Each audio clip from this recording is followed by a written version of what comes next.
Welcome, everyone, to the Everything Show, episode 827. I am your host, Matrix Lord 212. I'm with Scott. What's up, Scott? Greetings and salutations. All right, so we have Robert Downey Jr. that really wants to get the third Sherlock Holmes movie made. So there was a story that just broke on Dark Horizons where he had suggested that they get one of those writers' rooms where it's like a big table and they all sit down and they talk. Brainstorm and all that. Because he said right now that there's an issue with the script that has arisen, an unexpected problem, and if everybody get their heads together, which I'll tell you who they are. Guardians of the Galaxy scribe Nicole Perlman, Baywatch scribe Justin Malin, Rogue One writer Gary Whitta, and Tomb Raider Geneva Dorrit Robertson and Snowden screenwriter Kieran Fitzgerald. They all are sitting down in the writer's room concept that they usually use in TV, but they're going to do it with the movie to try to figure out how they're going to fix this so they can get the movie made that much quicker. Co-star Jude Law and director Guy Ritchie are expected to return with Susan Downey. While Susan Downey, Dan Lin, and Joel Silver and Lionel Wigram are attached to produce. Nice. So, what would be interesting, I know it's kind of a far-fetched thing, why not take another mythical character and just have him cameoed or thrown in to boot? From Sherlock Holmes books, you mean? If not from Sherlock Holmes books, then from another, let's say he's investigating, let's say... Well, they're basically, they're just taking from they're not doing anything new. They're taking from the old stories and trying to make a movie out of it. Or, I mean, they really don't want they're trying to get 3 done. But Robert Downey Jr., I think they said they want to do, like, another one, too. So, hello, Steampunk Starraisin. Hey, Steam. How are you, sir? Welcome to the Everything Show. Hello. Hello. Welcome to the Everything Show. How are you? I'm okay. I survived. How are you? All right. We're just talking about Robert Downey Jr. wants to do a third Sherlock Holmes, and they're trying to get the script ready. I'm not that enthusiastic. I didn't really care for the first 2. So what's been going on with you? I'm still in... How's the movie? as far as Slater versus Slater, Karina is going to help me fund, or she's going to pay the submission fee for Tribeca Film Festival. We'll be submitting that next month. Excellent. And then submitting, she's also going to pay the submission fee for Cannes Film Festival in March. Okay. So hopefully it'll get into one of those. If it can get into one of those film festivals, then it'll make it much easier for me to sell the film to a distribution company. Yeah, that would be pretty cool, dude. And where are you going soon? You going to a comic book convention or something? Yeah, tomorrow I'm going to LA Comic-Con. Oddly, all the emails and all the flyers, they originally called it Kamikaze up until about a month ago, and then they suddenly changed the name to LA Comic-Con. So, I've got press badge for that convention, and that's a pretty good convention. It's about 60,000 people. Wow. Any events that are going to take place tomorrow? Are they going to show the Wonder Woman trailer there, or? I'm not sure. I haven't heard about that. Yeah, we're supposed to get a. Let me read you what it says. We're supposed to get like a Wonder Woman. Let me see here.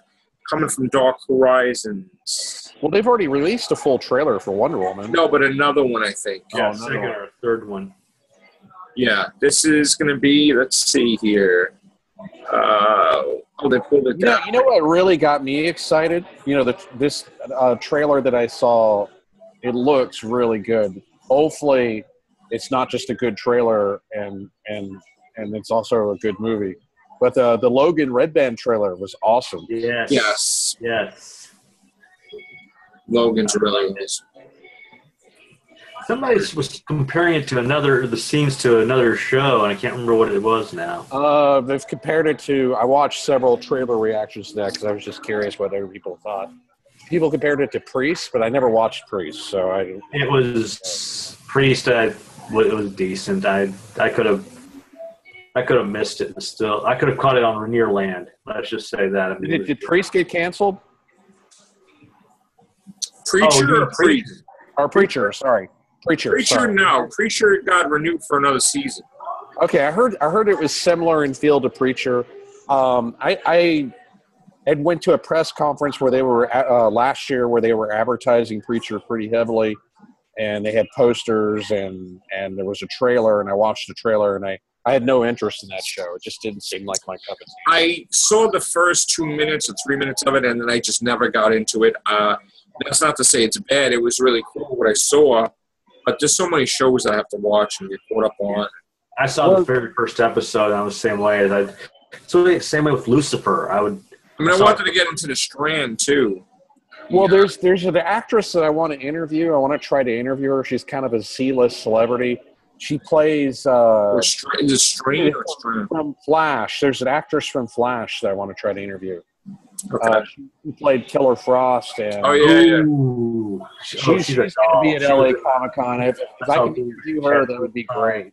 But I'm worried that because Flash is such a big show, it may be like Summer Claw.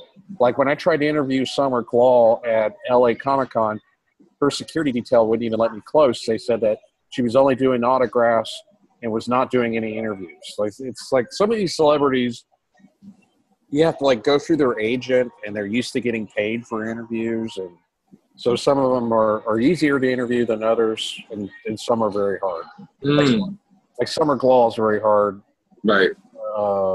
But yeah, Stan Lee's very hard to interview, mainly because he's making so much money. You know, he's making like $60 for an autograph, and he has thousands of people at every convention that he goes to. So it's amazing because he's like in his 90s and he's still doing 93. It. It's 93. 93, yeah. Yes. What is the weather like over there, actually? It's been raining on off. It was rain today for us. Oh, it didn't rain today. It rained a couple days ago, and then it's supposed to rain tomorrow. There's a 50% chance that it'll rain tomorrow.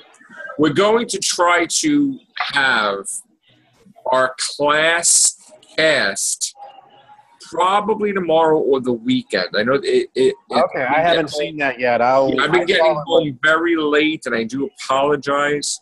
That will end tomorrow. So we're going to try to get a class cast. If not tomorrow night, then I'm going to do one early Saturday morning. I'm really going to try to do an early one for us. I wonder so I can do with Connor and Lou and stuff, you know. I wonder about class. I wonder if that's the reason why they delayed Doctor Who season. No, it was they can hype up class. Olympics. Something would do Olympics. But they needed to have people have a job because they can't go without making money for the year. So they created that thing for them to do, basically. You know, but I enjoyed it, and the kids thought it's great. It's their new fave, my new fave. So we're going to be doing. Go back and rewatch it again. Also, we're going to be doing Primeval Cast again. Next year is going to be the big anniversary, so we're going to be popping them out here and there as soon as I get this book done, because I'm basically heavily working on my new book. I want to try to get it released for December. Primeval, is that the name of your book? No. That's the Primeval show we're talking about. You watched about that. It was. It's been around for a while. We haven't done a cast on me and Louie in a while, so we're covering. I think the last time we were covering 2, I believe, which I think they have 5 seasons. So we're gonna do more Primeval casts. And I'm also, once I get my book, I'm going to be doing a book cast off my new book and, try to set up some book signings and stuff like that. So that's going to be cool. So maybe we can meet up, Steampunk, if you do come to New York for Tribeca. That would be cool. Yeah, I just got to do. I got to do a Kickstarter to try to raise money for travel expenses. Yeah. Because technically, I am the film company, and I'm on a shoestring budget. Right. We'll have to see what we can do with that. How you doing, Scott? Doing awesome. Yeah. How's the weather like by you? Oh, weather's great. I mean, we had some rain yesterday, but it's like came through, petered out, and then it was all dead and done. It's been nice. Oh, it's been nice and cool. It's like about 80-something, around like 70s. I also am going to try to get these reviews done, which at some point in time I'm going to be reviewing, Dead No More, The Clone Conspiracy. I haven't had time, but I did read. Oh, awesome. I love clones. Yes, I did read it, and it's amazing. So I don't want to reveal anything yet. I want to do casts on it. So I'm going to try to bring back the amazing Spider cast that pull it out of mothballs and try to pop some of those out, which we haven't really had that many of those. I did see Game of Thrones picture with Jon Snow and Khaleesi in one scene together. It looks pretty cool. I don't know what that's about. But that's going to be coming out next summer. I'm a little bit late to Game of Thrones. I just recently, earlier this year, watched the first 6 episodes of season 1, and it does get better. But I just haven't had time to finish watching it. So far, I'm many years behind. So, anything you want to talk about here on the Everything Show, Steampunk? Did you guys ever talk about the new Rogue One trailer that they released a couple weeks ago? Phenomenal, right? You like it? Yeah. I think it's going to be a pretty good movie. Yeah, it looks awesome. I can't wait for it. What do you think, money-wise, it's going to generate? I mean, it's not going to do what Force Awakens did, but it probably won't do as well as The Force Awakens because it's a prequel, and some people don't like prequels. Although it may be the most successful prequel of all time, maybe. You never know. Well, I mean, Revenge of the Sith being the most successful right now prequel, I think it did $875 million. And if you adjust for inflation, that's the equivalent to $1.1 billion. Because Revenge of the Sith was released in 2005. I remember I had a discussion with Daniel about that very subject. But yeah, it might do that well. I don't know. I mean, Disney's made half their money back, and I guess they're hoping that they can make another $2 billion and break even. Yeah, Revenge of the Sith did $848,754,768. It did it $380 million domestically. So, yeah. And Force Awakens, of course, did $2 billion. It did $2,068,000. I'm sorry, $2,068,223,624. So yeah. Yes. It'll probably do I'll make a prediction. I might be wrong. I probably would be wrong. I'm thinking it'll do like Deadpool. I think Deadpool did 700 million, something like that. 750 million. What Deadpool did. What hurt Deadpool from getting 782? What hurt Deadpool from getting to $1 billion was that it was banned in China. Yeah, China's been I mean, when they don't even Ghostbusters, if it would have been out in China, it probably would have made another 200 million or whatever, easy. So even Suicide Squad wasn't released in China. Yeah, it was banned as well. China's the violence and also stuff they're antsy about. I mean, but Suicide Squad did do 744 million. I think it's staying at that right now. I don't think it's going to move anymore, which is not bad, actually. Yeah, Suicide Squad did better than expected, considering that it got bad reviews. Yeah, it's amazing how it was good. I mean, I can't wait for can't wait for the sequel, and I can't wait for them to spin off Harley Quinn. That should be an interesting. It's pretty sad or crazy when the #1 movie in America is Boo and Medea Halloween. Oh God. That's what it was last. Boo, Medea Halloween was #1 movie in America. Jesus. Not even Tom Cruise's movie, which was Come On, Jack Reacher, or whatever. That is crazy. Well, that's the Jack Reacher 2, that would be a really good horror movie because it's a Scientologist with a gun. And it is, listen to this, it cost $16 million to make. It made $60,191,000. So just barely how broke much of even. that went to Scientology, though? I mean, it's still got to make because they split it in half. The theaters split. Of course, I'm way off, aren't I? I don't even know why they made a sequel to that. The first one I never saw the first Jack Reacher movie, but I saw the trailer. It didn't look that good to me. It looked very contrived. It looked like a Tom Cruise vehicle. Well, it is a Tom Cruise vehicle. Why do you guys for a sequel? Go ahead.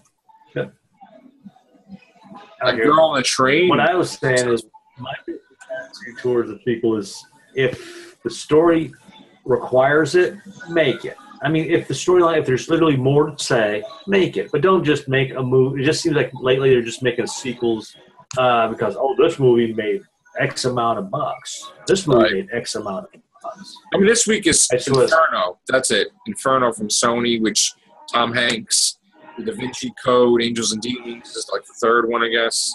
Yeah. So, I got the new book. Not the new book, the old book. I still didn't read it, The Lost Symbol or something. Well, I had talked to somebody that they had read the Jack Reacher novels and had watched the first movie. Right. That the movie, from their point of view, because they were a fan of the novel, was pretty good, but the criticism they had was Tom Cruise didn't seem like Jack Reacher because Tom Cruise is a short guy. He's not very buff. And Jack Reacher is described as like this towering guy that's like 6.5 feet tall, who's really buff and really muscular. Right. And Tom Cruise doesn't really fit the description. That's the criticism I heard. Again, I gotta watch the first one. I still didn't even see. What is the John Wick one? Oh, that was good. I loved that movie. I loved it. Gotta see the John Wick movies. And that's got a sequel coming out too. Yeah. The John Wick, that's coming out in 2017, the second one. But the first one was a success. It did $86 million. So, gotta mute you, Steampunk. The music's getting loud. Oh, sorry. Yeah. That's fine. All right. So, can I mute you? I don't even know if I can mute you. All right, good. So, thank you. So, John Wick, $86 million was the first one. So, and then we got Doctor Strange, which they're saying that there's no plans for a second one yet. They want to see how the box office does for Doctor Strange. Which is the right thing to do. Yeah, I mean, he's going to show up in Thor Ragnarok next, and then Avengers. So I'm sure he's going to get a sequel, too. They'll probably call the second Doctor Strange movie Sorcerer Supreme. I see that, yeah. That's what's probably called Sorcerer Supreme. That's I mean, and they're going to start probably delving more into the more mystical things and like Dormammu and that's true. All right, guys, we're going to get out of this one. We're going to go into another one. Thank you, Steampunk. Thank you, Scott. Take care. Bye for now.